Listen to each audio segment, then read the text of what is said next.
যিনি আছেন, যাকে রিভলিউশনের মাধ্যমে আনা হয়েছে, জেনজি জেনারেশন, উনার কাজ হচ্ছে আমেরিকা, ইউরোপ, পশ্চিমাদেরকে কনভিন্স করা আমাদের লোনের দরকার নাই, give us business, develop our country, give us the factories, the industries, give us the same business that you give it to China, to Japan, to Korea, to Vietnam, to Taiwan, to Cambodia, to Turkey, to Thailand, to India. ইন্ডিয়াতে গাড়ির business আনতেছে, semiconductor আনতেছে, computer আনতেছে, cellphone আনতেছে, parcel labour business আসতেছে, সব জায়গাতে আছে, সবখানে কিন্তু বিজনেস আছে, মানে 30-40 রকমের business. We the only country have no business, only garments. And that is the worst kind of business you can have. Let me tell you an example. Dr. Lee Kuan in Singapore, সে যখন শুরু করলো আমাদের সঙ্গে 71-এ, first thing ই shut down garments. তিনি বলছেন যে garments হচ্ছে যে অলওয়েজ ইউ লুজিং মানি। উনি শুরু করলেন দক্ষ এবং শিক্ষিত শ্রমিক development. We have a massive population.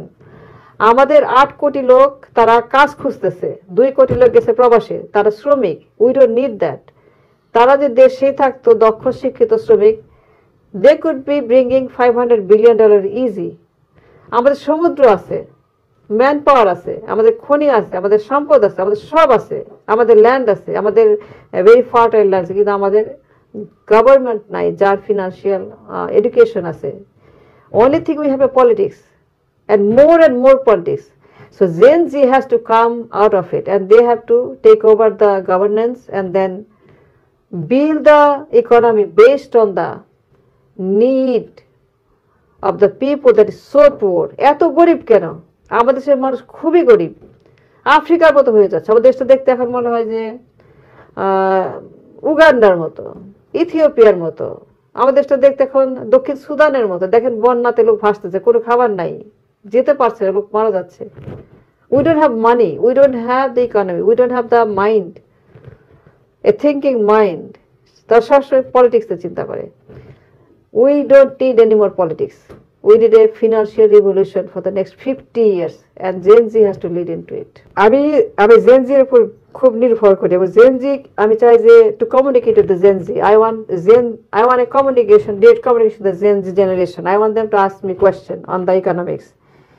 Dr. Yunus যেটা করতেছেন, he is bringing more loan. That's the worst thing we can have right now. We already have too much loan. We have to pay it back. How are we going to pay it back? We don't have the money.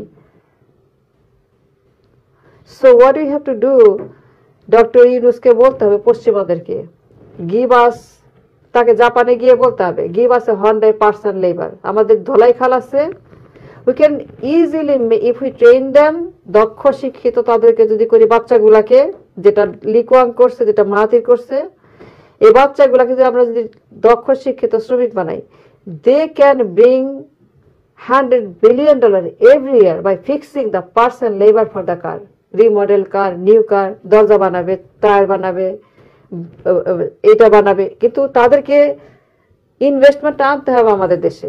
Japanese আমাদের দেশে set up করে দিবে, তারা এখানে $50 billion spend করবে। টয়োটার পার্টসগুলি, person labour, যেটা আমরা labour দিব, আমাদেরকে তারা আমাদেরকে পার্টস বিল্ড করতে দিবে, পার্টস রিবিল্ড করতে দিবে, রিমডেলিং করতে দিবে, আমরা করে দিব। আমাদের বাচ্চাগুলি আছে সবাই একটা পিচ্চি ইঞ্জিনিয়ার, বা they don't have any education and they don't have the money, they don't get no money. ধোলাই খালে যেই পরিমাণ গাড়ি সেখানে তৈরি হয়, ইঞ্জিন তৈরি করে ফেলে একটা 15 বছরের ছেলে। এই ছেলেটাকে যদি আমরা লি কুয়াং এর মতো সিঙ্গাপুরের বা মাহাথিরের মতো মালয়েশিয়াতে ট্রেন করতে পারি, লি কুয়াং যেটা করছে train, he put $100 billion into the fund to train their young people, shut down the garments. যদি আমরা ট্রেন করতে পারি ধোলাই খালে, একটা এক্সাম্পল দিলাম, এই বাচ্চাগুলি $100 বিলিয়ন আনতে পারে।